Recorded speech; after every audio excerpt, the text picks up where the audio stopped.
नमस्कार दोस्तों, आपका एक बार पुनः डीपीएस हिंदी क्लासेज में स्वागत है। आज जैसा कि आप सबको विदित है कि इस चैनल के माध्यम से हम विभिन्न प्रतियोगिता परीक्षा एवं कक्षा 6 से लेकर 12 तक की संपूर्ण व्याकरण का इसमें अध्ययन कराया जा रहा है। उसी श्रृंखला में हमारा जो बिंदु चल रहा है वह है छंद।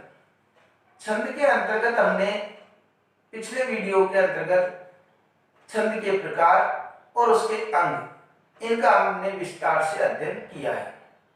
छंद के प्रकारों के अंतर्गत हमने छंद के दो प्रकार माने हैं, एक मात्रिक, दूसरा है वर्णिक। मात्रिक छंद जो है उसमें हमने मात्राएं किस प्रकार लगाई जाती है उसका हमने विस्तार से उसमें अध्ययन किया। वर्णिक छंद के अंतर्गत वर्णों की संख्या निश्चित रहती है और मात्रिक छंदों के अंतर्गत मात्राओं की संख्या निश्चित रहती है। तो उस मात्रिक छंदों के अंतर्गत ही जो छंद आते हैं उनका हम आज अध्ययन करेंगे।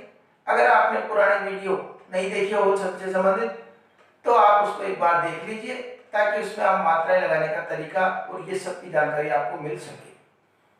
आज जो हमारा छंद रहेगा उसका विषय रहेगा वह रहेगा गीतिका छंद। गीतिका छंद, देखो मित्रों, ये जो गीतिका छंद है ये एक सममात्रिक छंद है और इसमें कुल 26 मात्राएं होती है। कितनी मात्राएं होती है? 26। और 14 और 12 पर यति होती है।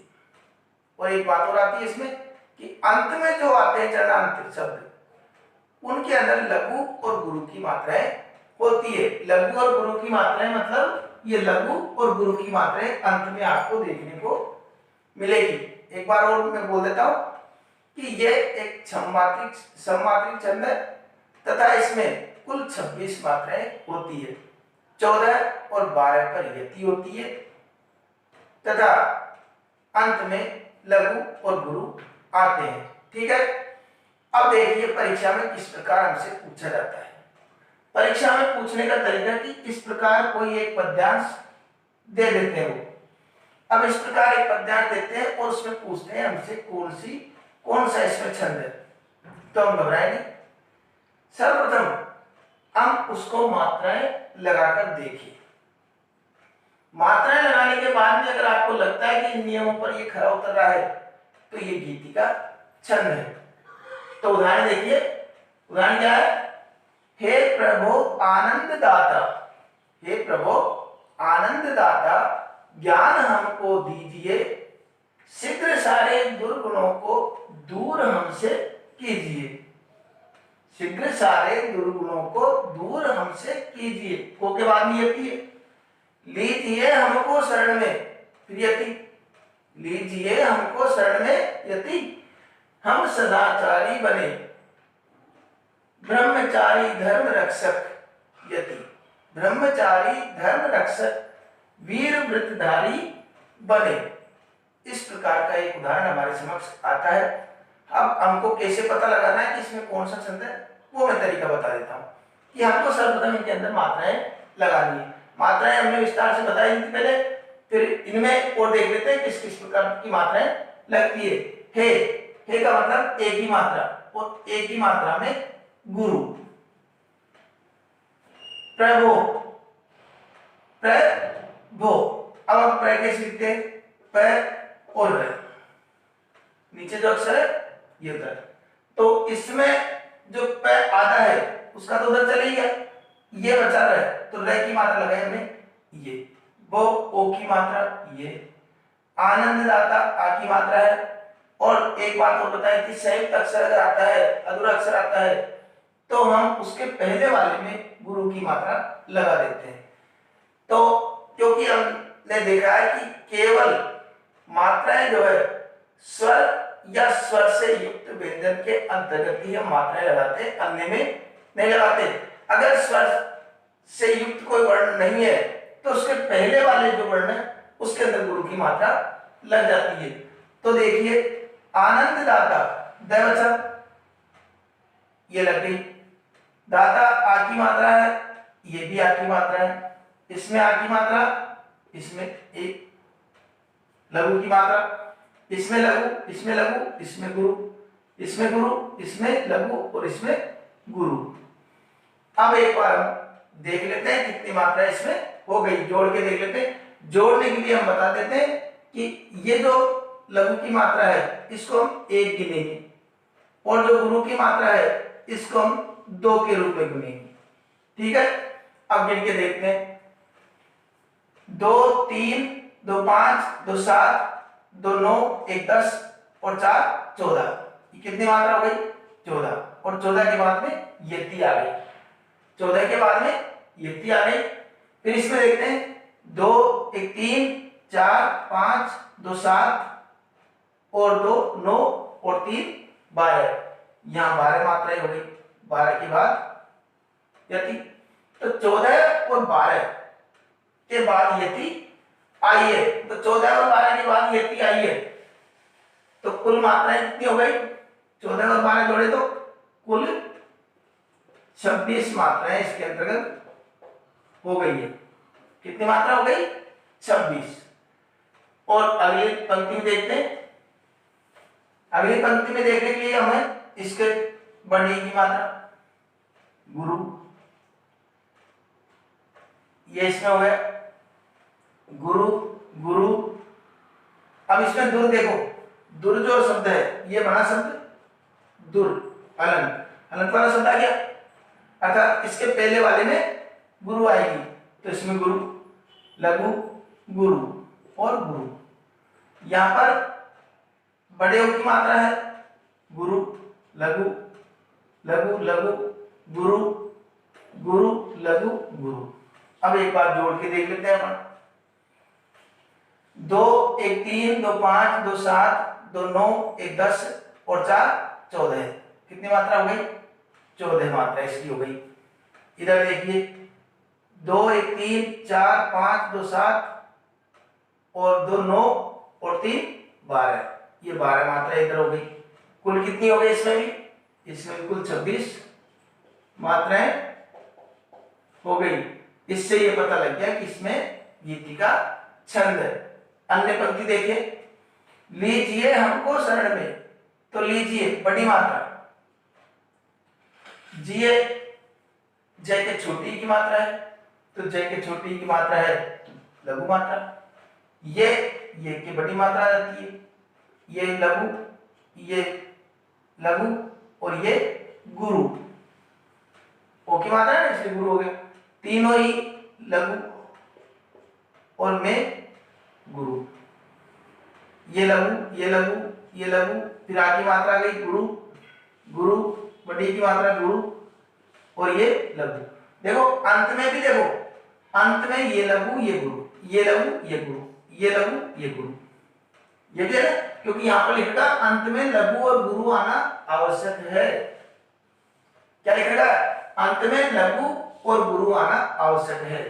तो तीनों पंक्तियों में देखा लघु और गुरु आ रहा है, तीनों में लघु और गुरु आ रहा है। अब आगे देखिए इसमें, अब इसको जोड़ के देखते हैं अपन। 2 1 3 2 5 6 7 2 9 10 11 12 13 14 और यति आ गई। तो 14 के बाद में यति, इसमें 14 के बाद यति आ गई।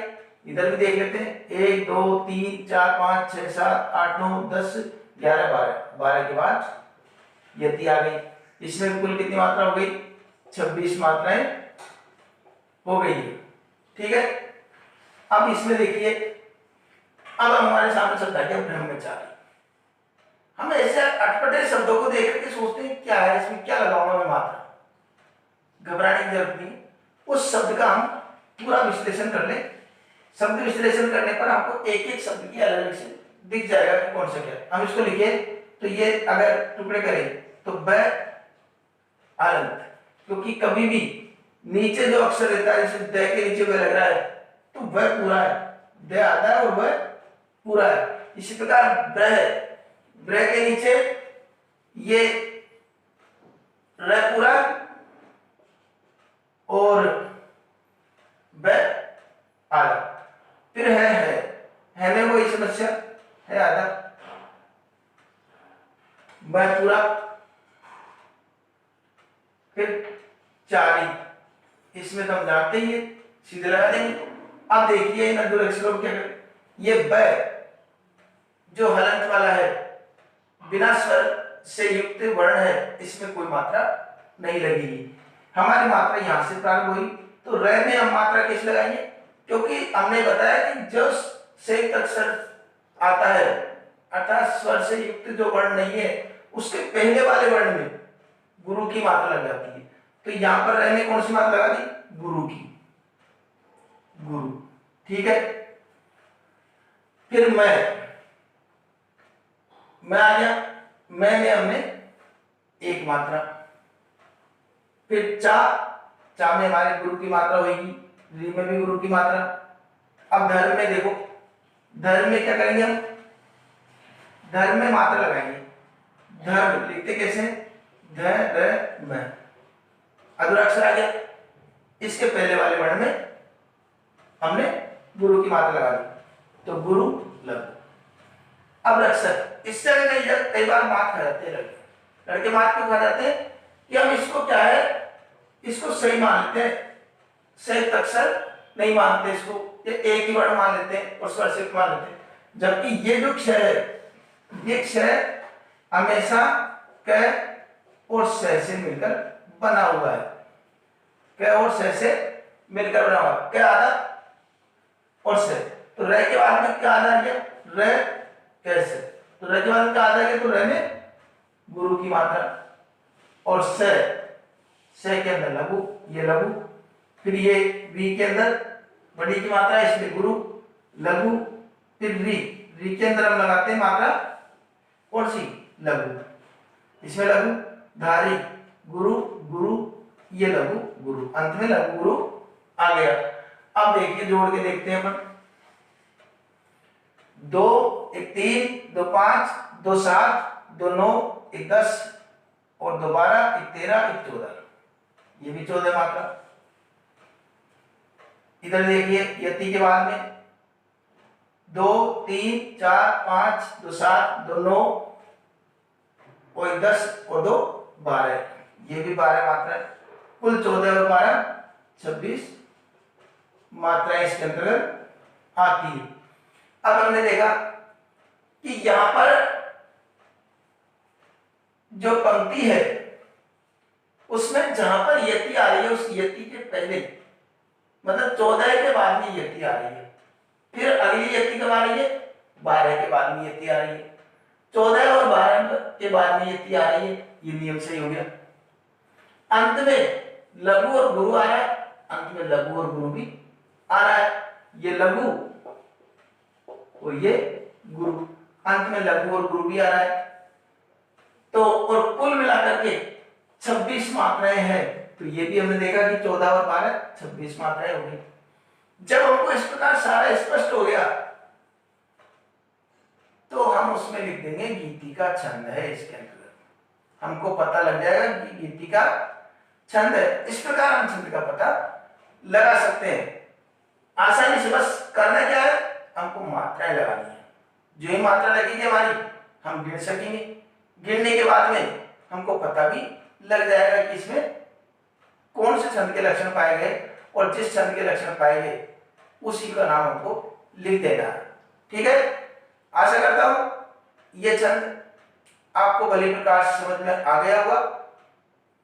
आप मात्राएं लगा लोगे और मात्राएं लगाने के बाद में छंद का पता लगा लोगे, ऐसा मुझे पूर्ण विश्वास है। हाँ, एक बात और कहूंगा कि अगर आप इस चैनल से नए जुड़े हैं तो इसको चैनल को सब्सक्राइब अवश्य कर लीजिए, तथा मेरा ये मानना है कि अन्य बालकों को भी हम इसके लिए प्रेरित कर सकते हैं, उसको शेयर कर सकते हैं ताकि अन्य बालक भी इसका लाभ उठा सके। क्योंकि मेरा जो उद्देश्य है इस वीडियो बनाने का उद्देश्य जो है ये वीडियो, उसका एकमात्र ये है कि अधिक से अधिक बच्चों को इनका लाभ प्राप्त हो सके, उनके पास जानकारी पहुंच सके। उसमें मेरे सहयोगी के रूप में आप वो भूमिका निभा सकते हैं। तो इस प्रकार ये हमको करना है। आने वाले वीडियो में हम और एक नए छंद के साथ पुनः आपसे मिलेंगे। तब तक के लिए धन्यवाद।